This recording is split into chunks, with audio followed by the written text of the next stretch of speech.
की मानवाच्या कल्याणासाठी जसा पूर्वी वेद होता तसाच ईश्वर त्याची अभिव्यक्ती करतो. ईश्वर सुद्धा वेदाला निर्माण करत नाही. ऋषी वेद वेदरूपी ग्रंथ ऋषी सुद्धा निर्माण करत नाही किंवा त्याची उत्पत्ती करत नाही. पूर्वीच्या कल्पात जसा होता तसाच या ठिकाणी त्याचा आविर्भाव किंवा अभिव्यक्ती होती. त्याला म्हणतात धाता यथा पूर्वम अकल्पयत. अशा प्रकारचा हा वेदांत.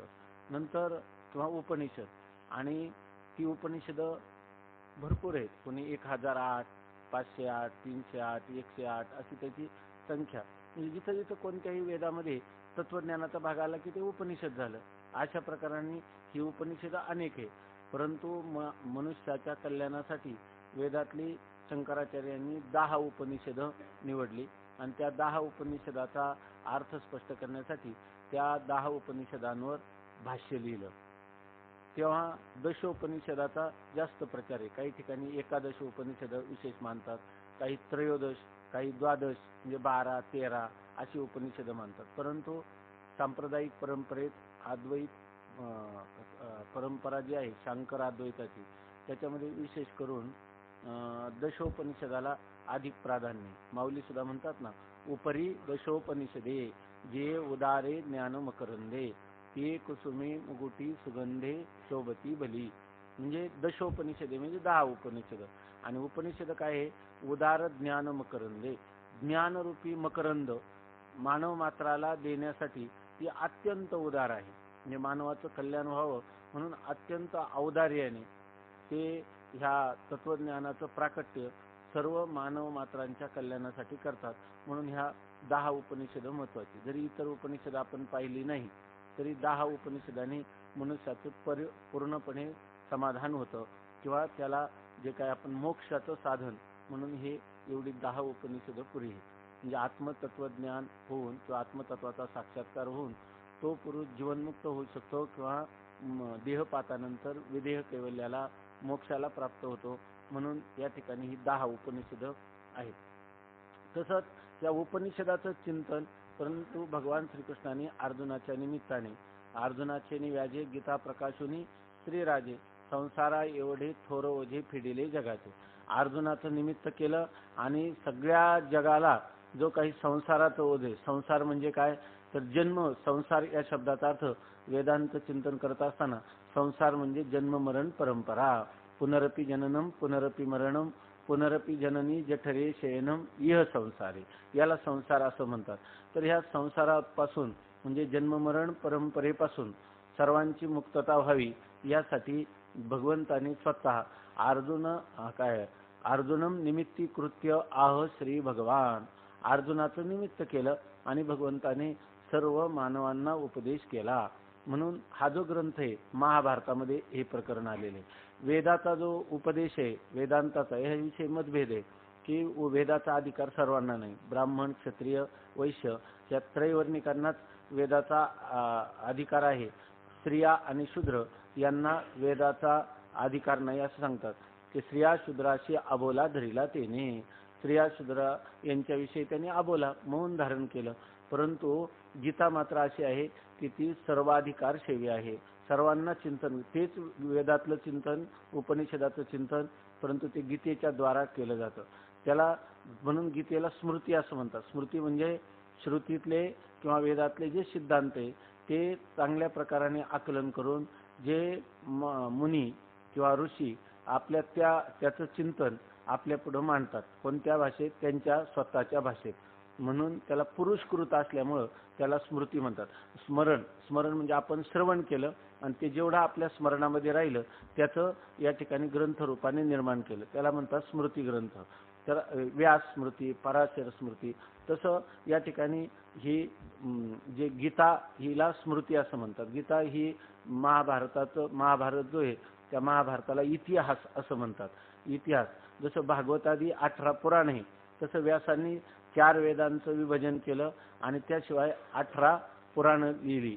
आणि त्यानंतर सर्व लोकांना, स्त्रिया शूद्रादिकांना उद्धाराचा उपाय म्हणून त्या ठिकाणी सर्व ही प्रस्थांतरे गीता, उपनिषद, ब्रह्मसूत्र किंवा वेदाचा जो काही भाग आहे तो सगळा भाग महाभारतामध्ये आणला.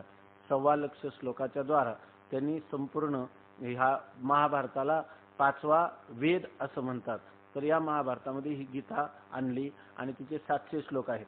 त्या 718 अध्याय आहेत आणि त्याद्वारा जे काही वेदांत, तो वेदांत त्या गीतेमध्ये आणला. तो आहे ग्रंथ आहे इतिहास. इतिहास याचा अर्थ इतिह असं, हे असं घडलं म्हणजे महाभारताच्या निमित्ताने. परंतु केवळ घडलं म्हणजे इतिहास सांगण्यात तात्पर्य नाही. त्याच्या मागे जीवनाचे अनेक प्रकारचे रहस्य, नीतिशास्त्रावर किंवा धर्मशास्त्रावर, अध्यात्मशास्त्रावर अनेक असणारी रहस्य ती महाभारतामध्ये व्यासांनी उलगडून दाखवली. इतकं की व्यासोच्छिष्ट जगत्त्रय, या सगळ्या जगामध्ये जे जे काय असेल ते सगळं व्यासांची कृती आहे, त्यांचं उच्चिष्ट आहे असं म्हटलं जातं. अशा प्रकारची जी गीता आहे ती गीता आणि उपनिषद म्हणजे त्या वेदांचा विभाग केला आणि जी उपनिषदातलं तत्वज्ञान आहे त्याच्यामध्ये कुठं कुठं पूर्वापर विरोध दिसतो. म्हणजे अगोदर लिहिलं त्याच्या विरुद्ध पुढे लिहिलं असं वाटतं. एका उपनिषदाच्या विरुद्ध दुसरा मंत्र आलाय असं वाटतं. तो विरोध नाही खरा, कारण विरोधाभास आहे, परंतु आपल्या हे लक्षात येत नाही. म्हणून तो विरोधाभास कसा आहे, त्यांच्या मध्ये परस्पर अविरोध कसा आहे हे दाखवण्यासाठी त्यांनी 555 ब्रह्मसूत्र लिहिली. त्या ब्रह्मसूत्राचे 4 अध्याय, प्रत्येक अध्यायाचे 4 पाठ, अशा प्रकारे ब्रह्मसूत्र व्यासांनीच लिहिलं. परंतु ते व्यासांनी व्यासकृत असल्यामुळं, व्यासांनी केलेलं असल्यामुळं त्याला अपौरुषेय वेद म्हणता येईल का? नाही. म्हणून ते सुद्धा स्मृतीच आहे.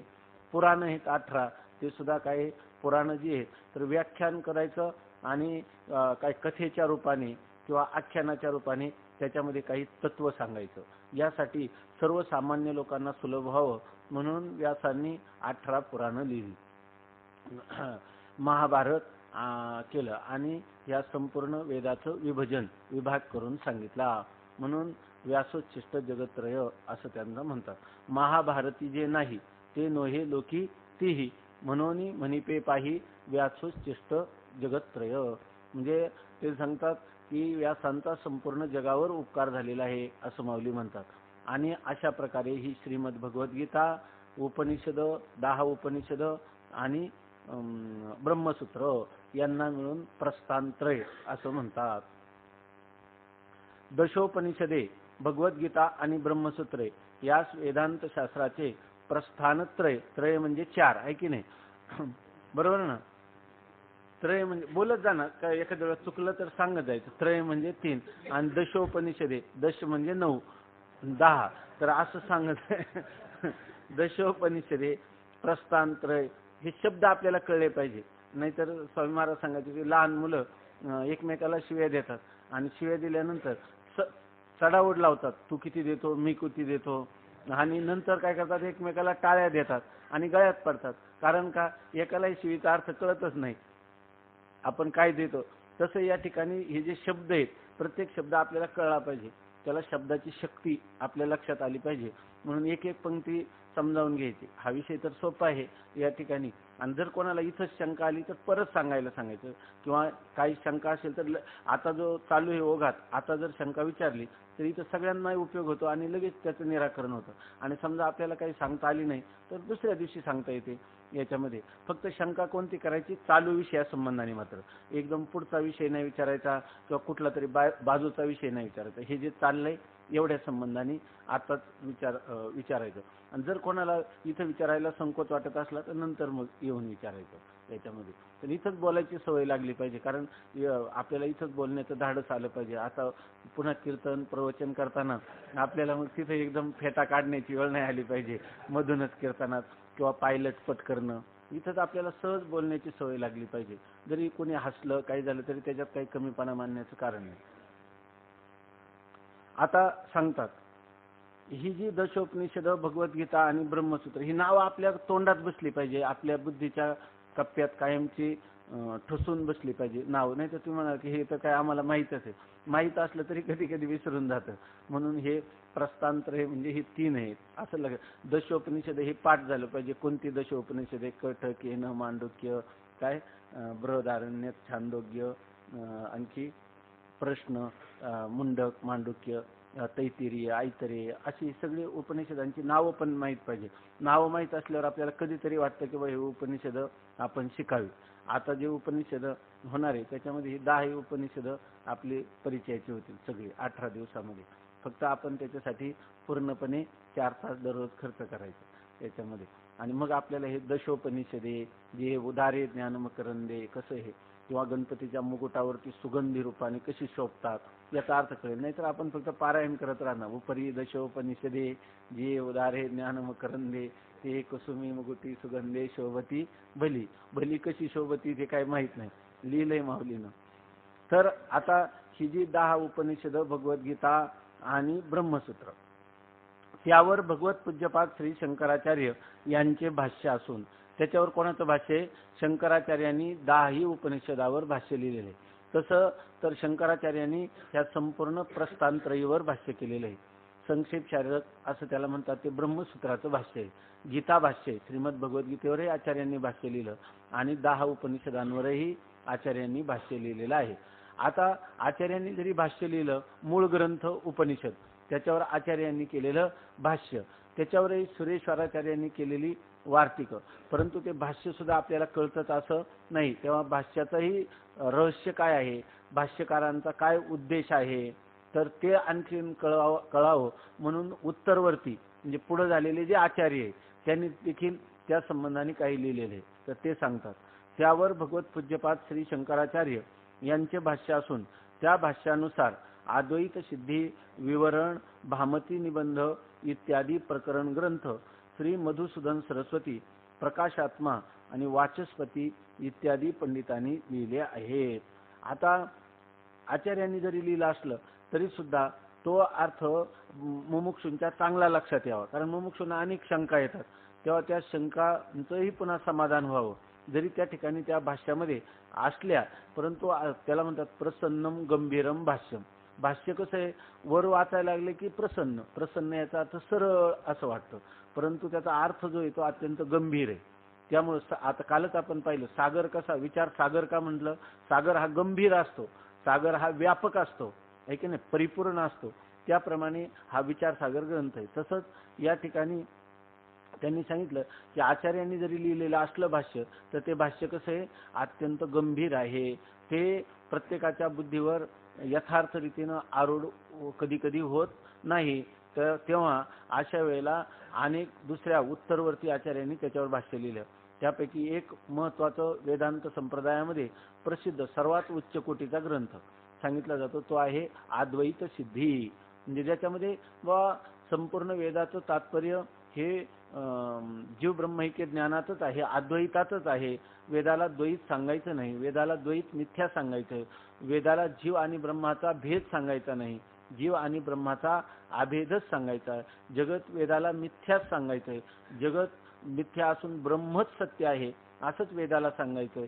तर हे जे सिद्धांत आहे हे आपल्या बुद्धीवर चांगल्या प्रकारे आरूढ व्हावे म्हणून या ठिकाणी मधुसूदन सरस्वती नावाचे वेदांत संप्रदायातले फार मोठे आचार्य होऊन गेले, त्यांनी अद्वैत सिद्धी नावाचा ग्रंथ लिहिला. श्लोक पाठ आहे का, तर त्या मधुसूदन सरस्वती विषयी लिहिले. हा पारम वेत्ती सरस्वत्या हा मधुसूदन सरस्वती. सरस्वतीला काय म्हणायचंय तर हे कोणाला माहिती आहे, फक्त मधुसूदन सरस्वतीला. आणि काय हा मधुसूदन सरस्वती हे सरस्वतीचा पार जाणतात, आणि मधुसूदन सरस्वतींना काय म्हणायचं हे कोण जाणतं, फक्त सरस्वतीच जाणते. म्हणजे थोडक्यात सरस्वती ज्यांच्या कंठात आहे अशा प्रकारचे असणारे विशेष अधिकारी महापुरुष होऊन गेले वेदांत संप्रदायामध्ये. तर साधारणतः 400 वर्षापूर्वी तर त्यांचं हा ग्रंथ आहे अद्वैत सिद्धी. तो कशाला अनुसरतो, ते सगळं शंकराचार्यांच्या भाष्याच्या अविरोधी, भाष्याला पुष्टी देणारे, त्यांच्या सिद्धांताला पुष्टी देणार, म्हणजे त्याला आणखीन उपोद्बलक अशा प्रकारचं समर्थन करणार अशा प्रकारचं जे लीला ग्रंथ तो अद्वैत सिद्धी. अद्वैत सिद्धी ग्रंथ वेदांतात शिकला की तो सर्वात श्रेष्ठ ग्रंथ झाला. त्याच्यानंतर विवरण म्हणून जो ग्रंथ आहे तर तो विवरण नावाचा जो ग्रंथ आहे तो प्रकाशात्मा मुनी यांनी लिहिला. त्याच्यामध्ये पुन्हा सगळं शंकर भाष्यानुसारित चिंतन त्यांनी सांगितले, त्याला विवरण. आणि नंतर भामती म्हणजे शंकराचार्यांनी ब्रह्मसूत्रावर भाष्य लिहिलं आणि त्या भाष्यावर नंतर झालेले वाचस्पती मिश्रा नावाचे जे काही पंडित वेदांत संप्रदायात होऊन गेले तर त्यांनी या ब्रह्मसूत्रावर आचार्यांनी केलेल्या भाष्यावर पुन्हा भाष्य लिहिलं. त्याचं नाव आहे भामती निबंध. वाचस्पती मिश्रा हे एक अशा प्रकारचे विद्वान होऊन गेले की त्यांनी जी 6 दर्शन आहेत, 6 दर्शन आपल्याकडे म्हणतो ना आपण षडदर्शन, काय चौवेदी दान, 6 शास्त्री कारण, 18 पुराणे हरीशी गाती. ती जी 6 शास्त्र म्हणजे 6 दर्शन, ती 6 दर्शन आहेत. म्हणजे तशी नास्तिक 3 दर्शन आहेत, जैन, बौद्ध आणि चारवाक. ही नास्तिक दर्शन आहे, ते वेदाला मानत नाही. नास्तिक कोणाला म्हणतात? नास्तिको वेदनिंदकाः. नास्तिक म्हणतात जो वेदाची निंदा करतो, वेदाला प्रमाण मानित नाही, त्याला नास्तिक असं म्हणतात. आणि आस्तिक कोणाला म्हणतात? जो वेदाविषयी श्रद्धा आहे, वेदवचनावर ज्याची श्रद्धा आहे त्याला आस्तिक म्हणतात. लोक म्हणतात की देवाला जो मानतो तो आस्तिक आणि देवाला मानित नाही तो नास्तिक. अशी वेदांत शास्त्राप्रमाणे आस्तिक नास्तिकाची व्याख्या नाही. नास्तिको वेदनिंदकाः. नास्तिक जो वेदाची निंदा करतो, म्हणजे वेदाचं म्हणणं प्रमाण मानित नाही, असा कोणीही जरी असला, किती साधन करत असला आणि तो ईश्वराला मानित असला तरी सुद्धा त्याला नास्तिकच म्हणायचं. अशा प्रकारचं हे जी 6 दर्शन आहे, त्या प्रत्येक दर्शनाचं काय तत्वज्ञान आहे त्याच्याविषयी सूत्र लिहिलेले. कंटाळवाणं होऊ नका. हे शब्द तुम्हाला आता सुरुवातीला वाटेल किंवा हे काय आवश्यकता आहे याची, पण हे आपल्याला सगळ्यांना माहीत पाहिजे. आपल्या संप्रदायाच्या काही परंपरा आहेत, त्या परंपरेने थोडासा आपल्याला माहीत असलं तर याच्यामध्ये प्रवेश, किंवा ज्या काळात आपल्याला कधी अद्वैत सिद्धी तरी शिकावं वाटेल, वाचस्पती मिश्रांचं वैभव तरी आपल्याला वाटेल, म्हणून या ठिकाणी माहिती आपल्याला जुजबी. मला काय फार माहिती असं नाही, पण थोडीफार माहिती असावी त्याची. तर आता पाठीमागे ह्या वाचस्पती मिश्रांचं काही चरित्र गोष्ट याच्यामध्ये आली होती. आपल्या गोरखपूरचं जे प्रकाशन आहे ना, काय त्याला गोरखपूरचं मासिक जे आहे त्याच्यामध्ये कल्याण मासिकामध्ये आलेली होती. तर यांनी जी 6 दर्शने, वैशेषिक, न्याय, सांख्य, योग, पूर्वमीमांसा आणि उत्तरमीमांसा म्हणजे वेदांत. वेदांताला काय म्हणतात? उत्तरमीमांसा, किंवा उत्तरमीमांसेलाच वेदांत असं म्हणतात. तर ही 6 दर्शनावर प्रत्येक दर्शनाचे जे ऋषी आहेत त्यांनी प्रत्येक दर्शनाचे कर्ते, वेदाचं अध्ययन केल्यावर वेदाला काय म्हणायचं, तर त्या वैशेषिक दर्शनाचे कर्ते काय, त्यांचं नाव वैशेषिक दर्शनाचे कनाद मुनी आहे. नंतर ह्या जे न्याय दर्शन आहे त्याचे गौतम आहे, सांख्यांचे कपिल आहे, योगाचे पातंजल आहे, पूर्वमीमांसेचे जैमिनी आहे आणि उत्तरमीमांसेचे व्यास आहे. अशा प्रकाराने प्रत्येक दर्शनाचे कर्ते. तर यांनी प्रत्येकाने ह्या दर्शनाचं काय स्वरूप आहे याविषयी सूत्र लिहिली.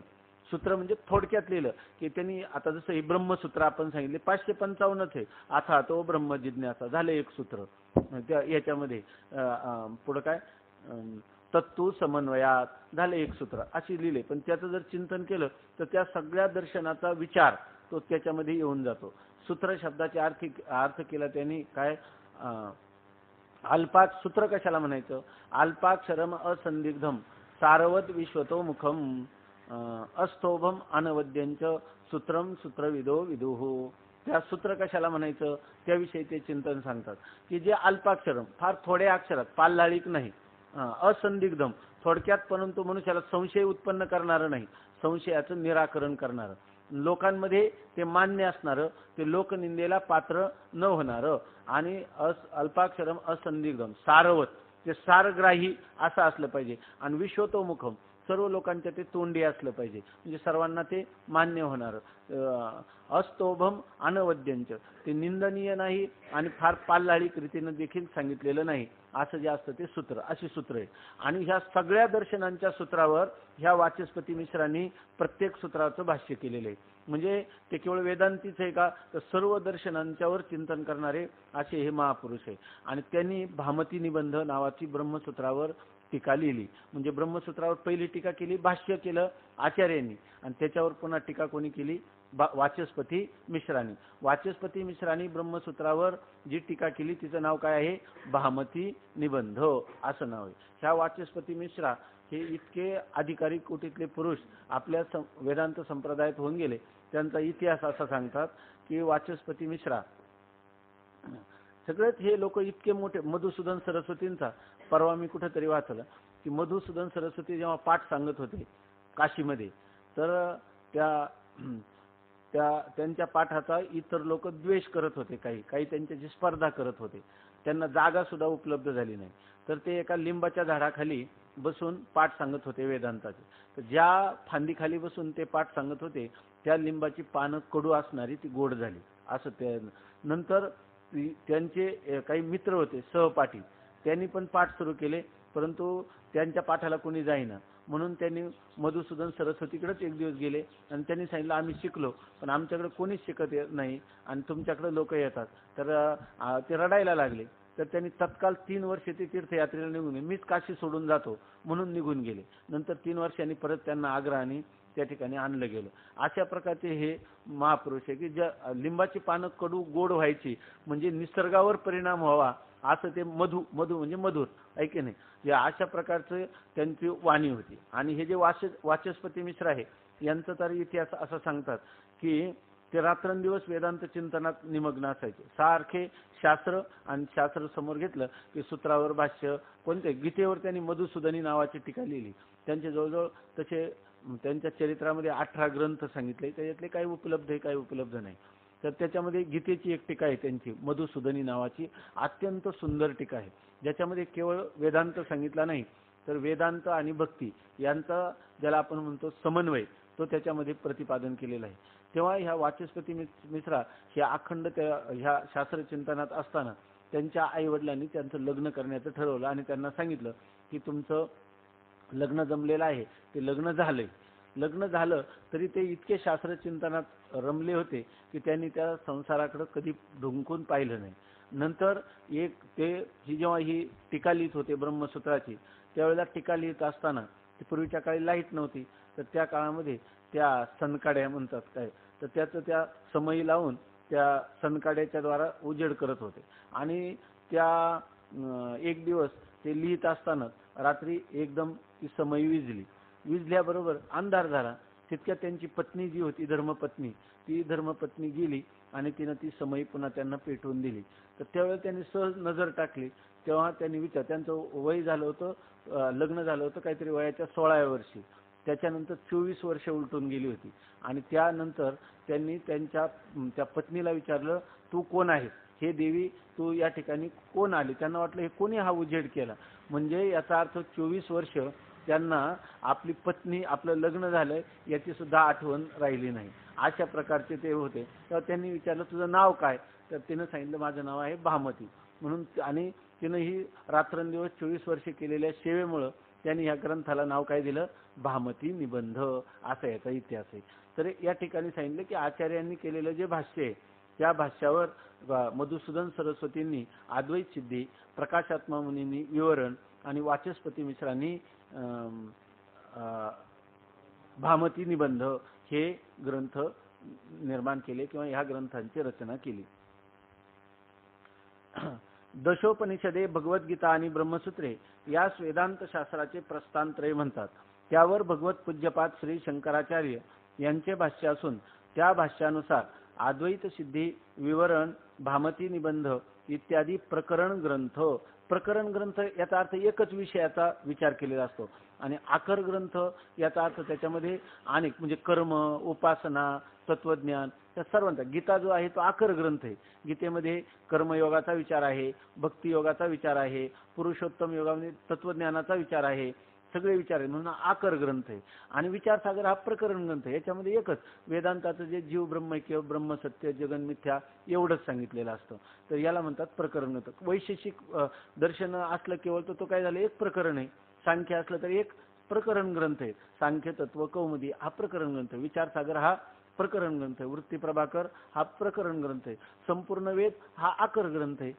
गीतेमध्ये त्या सर्व विषयांचं सांगोपांग विवेचन केलेलं असल्यामुळे त्याला काय म्हणायचं, आकर ग्रंथ. म्हणून आपल्या जीवनामध्ये वेदांताच्या प्रकरण ग्रंथ दुसरं अध्ययन झालं तर चांगलीच गोष्ट आहे, पण नाही झालं तर वेदांताच्या प्रकरण ग्रंथाचं आणि गीतेसारख्या ग्रंथाचं आपल्याला चिंतन झालं पाहिजे. आकर ग्रंथाचंही चिंतन झालं पाहिजे. आता ज्ञानेश्वरी हा आकर ग्रंथ आहे, प्रकरण ग्रंथ नाही. त्याच्यामध्ये संपूर्ण विवेचन आलेले.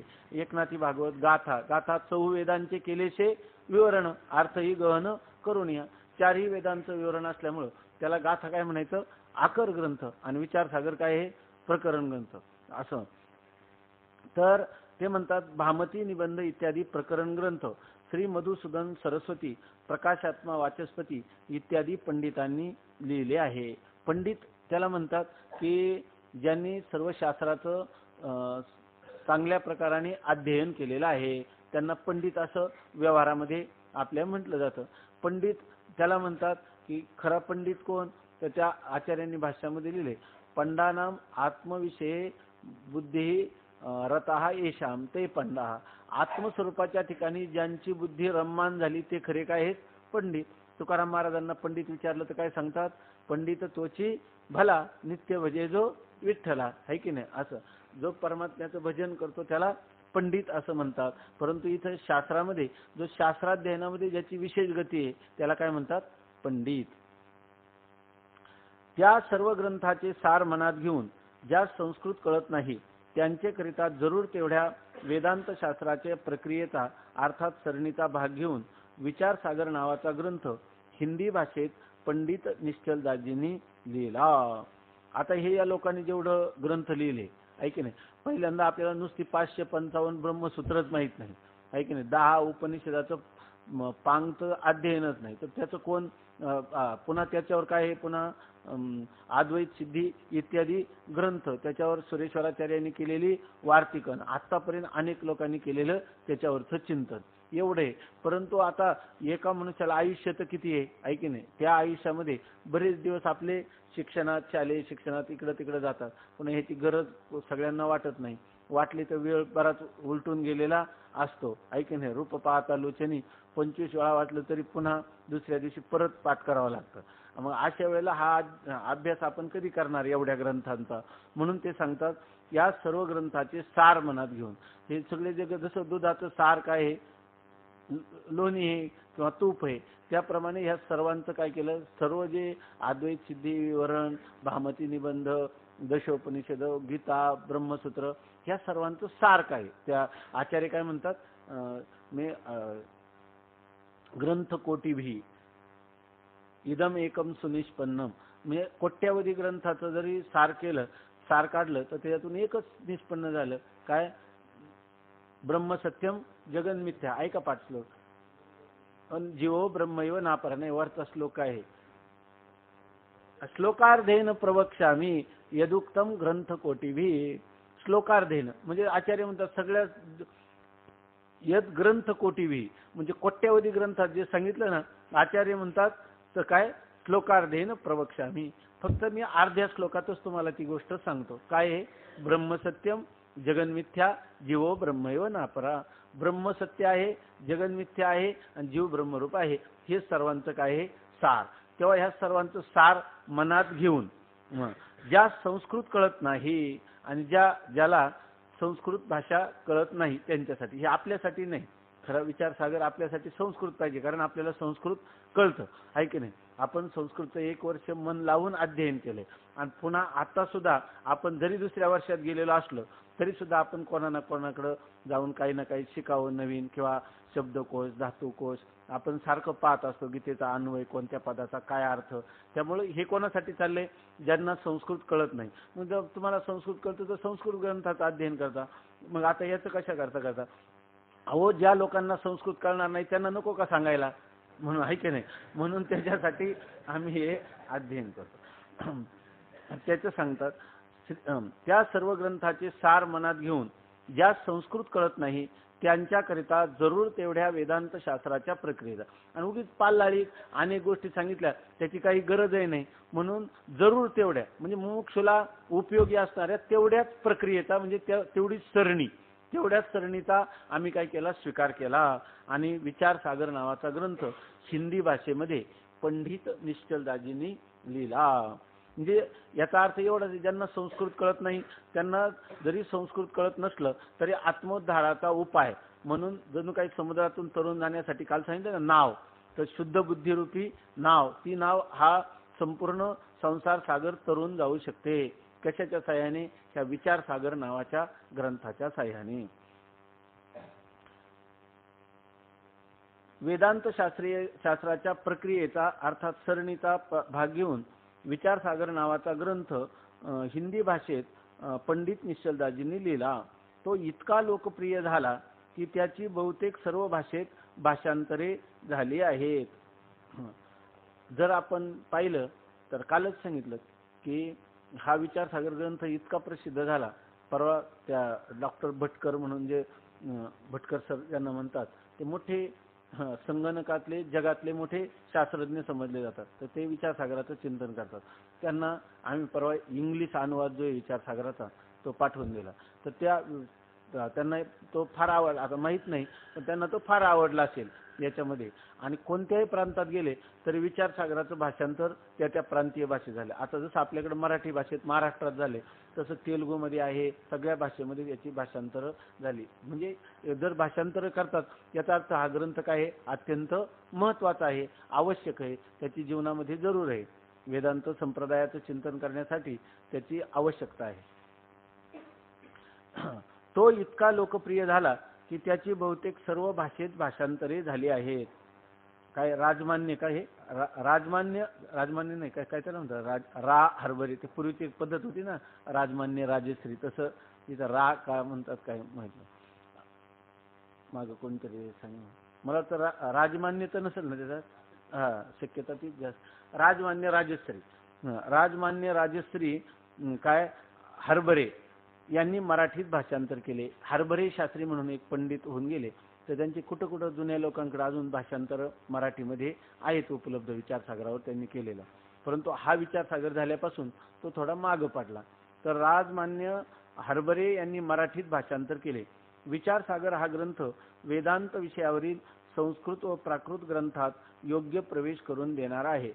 हा जर विचारसागर नावाचा ग्रंथ चांगला कळला तर पुढे आपण संस्कृत ग्रंथ जरी शिकलो तरी त्याच्यामध्ये आपल्याला एक दिशा आलेली असते आणि त्याच्यामध्ये प्रवेश करू शकतो.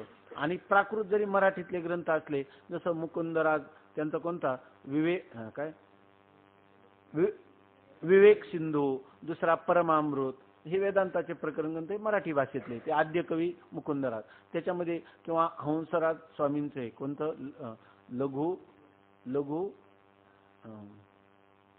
लघु वाक्यवृत्ती. तर असे जे ग्रंथ आहेत तर ते वेदांताच्या ग्रंथ मराठी भाषेत आहे. तर त्याच्यामध्ये देखील आपला प्रवेश होत होतो. वेदेश्वरी असे जे ग्रंथ आहेत तर त्या ग्रंथामध्ये देखील प्रवेश होतो. आणि संस्कृत पार अद्वैत सिद्धीपर्यंत, भामती निबंधापर्यंत त्याच्यामध्ये आपला प्रवेश होऊ शकतो. असं विचारसागराचं महात्म्य आपण नेहमी चिंतन करत असतो.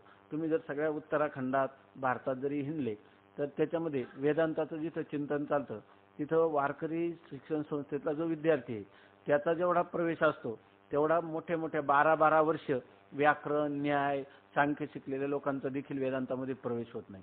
त्याचं कारण जर आपण बारकाईनं पाहिलं, एक तर हेच लोक तिथं सर्वांमध्ये सरस असतात.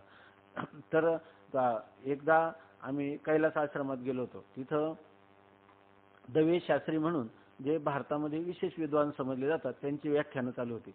त्यांच्या समोर सगळे संन्यासी महात्मे बसले होते आणि ते जेव्हा श्रीमद भागवताचा 5वा स्कंद सांगत होते आणि त्या 5व्या स्कंदामध्ये ज्या वेळेला काही वेदांताचा विषय आला तर मला काय आठवत नाही, तर ते सगळे जे संन्यासी होते ना ते एकदम त्यांच्यावर तुटून पडले. सारखे शंका करायचे, हे असं, हे असं कसं.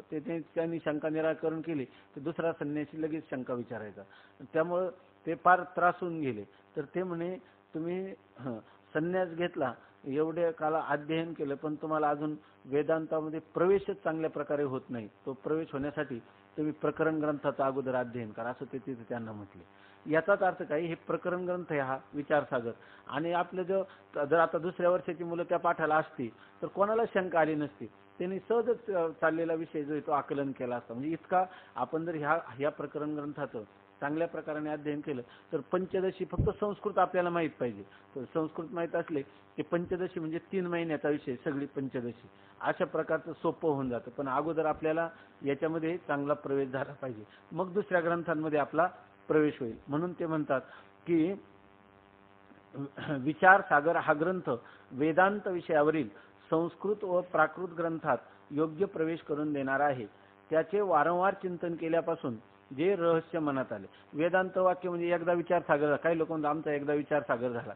एकदा नाही, कुठपर्यंत विचारसागराचं चिंतन करायचं, कमीत कमी कळेपर्यंत, आहे की नाही, कळेपर्यंत करायचं. एकदा कळलं तर ठीक आहे, नाही कळलं तर दुसऱ्यांदा, नाही कळलं तर तिसऱ्यांदा हे कैलास महाराज यांचं किती आता 7-8 वेळा झाले. बंडा महाराज त्यांना कळलाच नाही अजून, त्यामुळे ते पुन्हा पुन्हा येतात, ऐकी नाही त्याच्यामध्ये. तर ते कळेपर्यंत का पटेपर्यंत, कळू नये काय, पटला पाहिजे आहे की नाही, पटेपर्यंत का आपल्या अनुभवाला येईपर्यंत. कालच आपण पाहिलं काय, साक्षात्कार पर्यंत. आणि जर साक्षात्कार झाला तर मग आहे का गरज त्याची काही, तरी सुद्धा त्याची गरज आहे. काय मजेने पुन्हा काय करायचं आनंद, आता मिरच्याच्या बाजारात जायचं का पुन्हा ठसका यायला, पुन्हा ह्याचंच चिंतन करायचं आहे की नाही, ह्याचंच चिंतन करायचं. म्हणून तत्वज्ञान जरी झालं तर वेदांत वाक्येषु सदा रमंत. आपल्याला काय भिक्षा मागणं ही एक आपली आवड असली पाहिजे, आहे की नाही. भिक्षा मागणं ही एक आपली आवड असली पाहिजे, वेदांताचं चिंतन करणं ही एक आपली आवड असली पाहिजे. आणि घरच्या लोकांचे येणारे प्रश्न आपल्याला माहीत झाले तर त्याच्याकडे दुर्लक्ष करणं ही एक आपली काय असली पाहिजे, आवड असली पाहिजे. आपल्या जीवनात केवढाही प्रसंग आला शोकाचा दुःखाचा तर त्याच्याविषयी उपेक्षा करणं ही आपली काय असली पाहिजे, आवड असली पाहिजे. असं कोण म्हणतात, शंकराचार्य. काय वेदांत वाक्येषु सदा रमंतो भिक्षान्न मात्रेण चतुष्टी म्हणता अशोकवंत करुणैकवंत कौपीनवंत खलु भाग्यवंत. आणि घालायला काय असलं पाहिजे आपल्याला, ते कौपीनवंत. आपल्याला आपले तुकाराम महाराजांनी ते लिहिलं काय, भरोनिया काय धागा खाऊनी काय विठ्ठला आळवावे, काय ओरबडोनिया पाला, पाऊनिया झाडे ओरबडोनी पाला खाऊनी विठ्ठला आळवावे असं लिहिलंय. अशा प्रकारच्या आपल्या संकल्पना असल्या पाहिजे. जाणवनी नेन ते करी माझे मन, तुझी प्रेम खून दावनिया, मग मी व्यवहारी असे न वर्तत, जीवी जळा आत पद्मपत्र. आपल्या जीवनाच्या कल्पना चांगल्या केल्या पाहिजे. आता तुम्ही म्हणाल एवढं कडं होणार, अरे ते बाकीच्या लोकांचं खोटंच असतं आणि आपलंही खोटं ठरेल. पण स्वामी महाराज म्हणायचे 2 मुलं खेळत होते आणि एकाने काय केलं, ते 2 मुलामध्ये हा म्हणला घे तुला चुरमुरे, लगेच त्यांनी हात पुढे केला आणि लागला खायला चुरमुरे. त्याच्यामध्ये दुसरे 2 मित्र होते, एकाने म्हणले हे घे पेढे, तो पेढे खायला लागला. लुटपुटीचे चुरमुरे आणि लुटपुटीचे पेढे. मग लुटपुटीचे चुरमुरे खाणं बरं की लुटपुटीचे पेढे खाणं बरं, माहिती ना, लुटपुटीचे पेढे खाणं बरं. म्हणून आपल्या ज्या काही संकल्पना आहे, आपण कसं असावं, आपलं जीवन कसं असावं, तर तुकाराम महाराजांनी सांगितल्याप्रमाणे असावं. काय देखोनी न देखे प्रपंच हा दृष्टी, स्वप्नीच्या सृष्टी चेल्या जीवी. तुका म्हणे आईशी झालिया वाचून, करणे तो सीन वाटत से. अशा प्रकारचं काय, जैसा का उन्मनी योगी राज, अशा प्रकारच्या ज्या तुकाराम महाराजांनी मुमुक्षु जीवनाच्या पुढचं जे भवितव्य असं असावं तशा प्रकारच्या या कल्पना कराव्या. कशासाठी चाललं होतं की याचं चिंतन जे या ग्रंथाचं काय करायचं, वारंवार, म्हणजे एकदा करून चालणार नाही. साक्षात्कारापर्यंत साक्षात्कार झाल्यावरही कायम नंतरही आनंद याच्यामध्येच घ्यायचा. काय, तत्चिंतनम तत्कथनम अन्योन्यम तत्प्रबोधनम एतदैक परत्वंच ब्रह्माभ्यासम विदुर्बुधा. स्वामी महाराज म्हणायचे का एक जन्म मनुष्याचा कोरा जन्म फक्त वेदांत चिंतनामध्ये, ह्या केवळ वेदांताच्या चिंतनामध्ये एक जन्म मनुष्याने कोरा द्यावा. त्याला जर म्हणजे एक जन्म द्यावा म्हणजे त्याला जर खरा त्यांनी कोरा जन्म खर्च केला तर त्याला पुन्हा जन्मच येणार नाही इतकी त्या. आणि घ्यायचं झालं तर त्याच्या इच्छेने येईल, आहे की नाही. तुका म्हणे गर्भवासी सुखे घालावे आम्हाशी, घेईन मी जन्म याजसाठी देवा, तर येईल, आपल्या इच्छेने येईल, नाहीतर त्याला जन्म परत येणार नाही. अशा परंतु हे कधी रात्रंदिवस केलं तर आपल्याला काय गौण वाटतंय. आपण 1 तास श्रवण करतो, 2 तास करतो, 2 तास चिंतन करतो, पण 24 तास आपल्या वृत्तीचा विषय हाच असावा अशी आपल्याला जिज्ञासा अंतकरणात असली पाहिजे. आणि असं स्वामी महाराज म्हणायचे आपण करीत नाही असं नाही. त्यांचं एक वाक्य असायचं. स्वामी महाराज म्हणतात काही लोक श्रवण करीत नाही का, आपण श्रवण करतो, पण श्रवणाचं फल काय आहे, आत्मसाक्षात्कार. आत्मसाक्षात्काराचं फल काय आहे, जीवनमुक्तीचं सुख. आपण श्रवण करतो आणि आपलं श्रवण योग्य दिशेने चाललंय हे कधी जर आपल्याला आनंद वाटत असेल तर. आनंद वाटत नसेल तर याचा अर्थ आपल्या श्रवणामध्ये काहीतरी कमतरता आहे, त्याच्या फलामध्ये ज्या अर्थी प्रतिबंध आहे त्या अर्थी कमतरता आहे. स्वामी महाराज म्हणायचे की कारण का, काय कमतरता आहे, आपण इथं श्रवण करतो वेदांताचं आणि बाकीचा विचार मनन कशाचं करतो, सगळं बाहेरच्या व्यवहाराचं संसाराचं, आणि मग आपल्याला साक्षात्कार काय होतो, दुःखाचं. स्वामी महाराज म्हणायचे श्रवण करतो वेदांताचं, मनन करतो संसाराचं, मग साक्षात्कार होतो दुःखाचा, ऐके नाही. अशा प्रकारची स्थिती. म्हणून आपल्याला तत्चिंतनम तत्कथनम, त्याचंच चिंतन, त्याचंच बोलणं, त्याचंच विचार अशा प्रकारचं जर असलं तर त्याला म्हणतात सातत्य किंवा वारंवार चिंतन करणं. त्याचे वारंवार चिंतन केल्यापासून जे रहस्य मनात आले. एकदा आम्ही बाबांना, मारुती बाबांना दवाखान्यात घेऊन गेलो होतो. त्यांचं रक्त तपासायचं होतं. ते योगायोगाने डॉक्टर 3 तास आलेच नाही. तर ते 3 तास तिथं बसून राहिले. त्यांनी खाली बसल्यावर वरही पाहिलं नाही. त्यांच्या खिशात पानं होती, पंचदशीची फाटलेली पानं. आणि ते पंचदशी एक एक पान काढायचे खिशातून आणि ते वाचत बसायचे तिथं याच्यामध्ये. आता 25 वर्षे शिकवतात. आता आणखीन त्यांना काय चिंतन करण्याची गरज आहे? त्यांचं पंचदशी कंठस्थच आहे. त्यांचं जीवनच पंचदशीमय झाले. मग ते कशासाठी पुन्हा? त्यालाच म्हणतात तच्चिंतनम. त्याला म्हणतात वेदांत वाक्येषु सदारम म्हणतात. त्याला म्हणतात वारंवार चिंतन. आणि अशा प्रकारचं वारंवार चिंतन केल्यामुळं त्यांच्या जे रहस्य मनात आले, ह्या निश्चलदाजींच्या आपलं काय हे हरभरे शास्त्री किंवा हे अनुवादक साखरे महाराज, ह्या लोकांनी वारंवार चिंतन केल्यामुळं त्या विचारसागर ग्रंथाचं जे काही रहस्य मनात आलं, ते ग्रंथातील पुनरुक्तीचा भाग गाळून व गुढार्थाचा खुलासा करून प्रस्तुत प्रचलित असलेल्या अगदी सरळ मराठी भाषेत सांगण्याचा प्रयत्न केला आहे. वारंवार चिंतन केल्यामुळं त्यांच्या मनामध्ये जे त्याचं रहस्य वाटलं, त्याचा जो विशेष अभिप्राय त्यांच्या लक्षी आला, ध्यानी आला, तर त्यांनी त्या पाहिलं त्या मूळ ग्रंथामध्ये काही पुनरुक्ती होती. पुनरुक्ती म्हणजे पुन्हा पुन्हा एकच विषय सांगितला गेला होता. तर त्या पुनरुक्तीचा भाग टाळला आणि त्याच्यामध्ये काही जो गूढ अर्थ होता, गूढ म्हणजे गुप्त रीतीने, तो नुसते शब्द पाहिले तर अर्थ लक्षात येत नाही, त्याला म्हणतात गूढ अर्थ. त्या गूढ अर्थाचं स्पष्ट खुलासा म्हणजे स्पष्टीकरण करून त्या ठिकाणी तो स्पष्टीकरण करून प्रस्तुत प्रचलित असलेल्या, प्रस्तुत म्हणजे आताच्या काळात भाषा, आपल्या ज्ञानेश्वरी का कळत नाही, 700 वर्षाची भाषा आहे. त्यामुळे आपल्याला त्याच्यातले जे शब्द आहे सगळे शब्द काय ती ओवी 13व्या 14व्या अध्यायामध्ये, किंवा सुनी ससानी काय चिकाटी खोचरा, ऐक काय घेऊन निगती डोंगरा पारधी जैसे. सुनी ससानी चिकाटी खोचरा काही शब्दच नाही आपल्याला माहित. सुनी शब्दाचा अर्थ काय कुत्री असा अर्थ आहे त्याचा, परंतु आपल्याला हे लवकर लक्षात येत नाही. म्हणून प्रचलित, आताची जी प्रचलित भाषा आहे त्या प्रचलित भाषेमध्ये म्हणजे अगदी सरळ असणारी मराठी, त्याच्यामध्ये अवघडपणा सगळा काढून त्या भाषेत ह्या विचारसागर ग्रंथ सांगण्याचा त्यांनी प्रयत्न केला. आता मंगल व विचारसागराचे वर्णन. आता यानंतर मंगलाचे विचारसागर करण्यापूर्वी विचारसागराचे जे अनुवादक आहे ते अनुवादक या ग्रंथाचं मंगल करतात. अनुवादकापूर्वी, आपला अनुवाद करण्यापूर्वी मंगल व विचारसागराचे वर्णन. ओम नमो जी श्री गुरु श्रीकृष्ण, वाचा सगळे. ओम नमो जी श्रीकृष्ण राया, मजवरी तुझा अनुग्रह व्हावया. श्री गुरु चरण कमलाया, अभिन्नत्वे नमितो. जो स्वस्वरूपी अति निश्चल, त्याची मुमुक्षुस इच्छा प्रबळ. असे दयेची मूर्तीच केवळ, मनोनी होती दास त्याचे. निश्चल दास हे पदीचा, हाची अर्थ असे साचा. मनोनी त्याचे ग्रंथाचा, गौरव चित्ता फार वाटे. निश्चलदास थोर पंडित, विचार सागर ग्रंथी वेदांत. आणिला सो हिंदी भाषेप्रत, उद्धराया जनार्थिका. शी नाही संस्कृत ज्ञान, त्याशी व्हावे ब्रह्मज्ञान. अवश्य त्या प्रक्रिये करून रचना जाण केली ग्रंथी. त्या हिंदी विचार सागराचे, पूर्वीच मराठी भाषांतर केले साचे. उपकार ते हरभरे यांचे, मानिती सर्व जिज्ञासू. मीही त्या ग्रंथाचे वाचन, केले बहुत काल चिंतन. जाणा या प्रक्रिये लागून, तव निश्चय ऐसा मनी झाला. उपनिषदे जे गाती, व्यासादी जे वाखाणीती. हेचे आचार्य शंकर मूर्ती, कथिती यथार्थ जनांच्या. स्वरूपे शंकर निष्काम खरा, परी उपाधी योगे लोकसंहारा. लागून करील व्यापारा, परी त्या संहारा अवधी असे.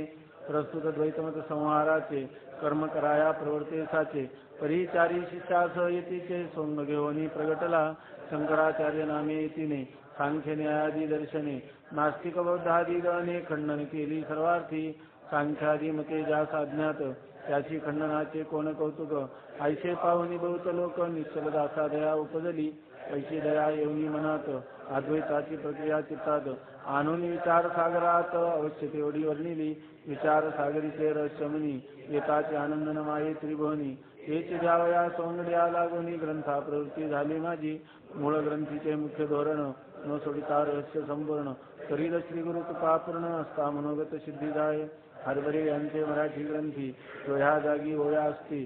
रहस्य सांगावया प्रति आवश्यकता त्याची भाषेन इति बोले नाता सखोल संती अवधानाची ओल द्यावी मद आईची प्रार्थना करता संताते तेव्हा अनुग्रह करुणी श्री गुरुनाथे आज्ञा केली श्रीमंते ग्रंथा लागी नारायणी.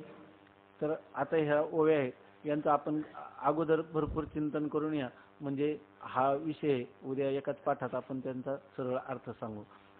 ह्याच्यामध्ये ज्या ज्या वेळा तुमचे दुपारी पाठ जर कधी बंद असले तर सांगा, कारण काय हा ग्रंथ पूर्ण व्हायला मग शेवटी घाई होते. तर जेव्हा जेव्हा तुम्हाला दुपारी वेळ असतो काही तुमचा पाठ नाही तेव्हा सांगत जा.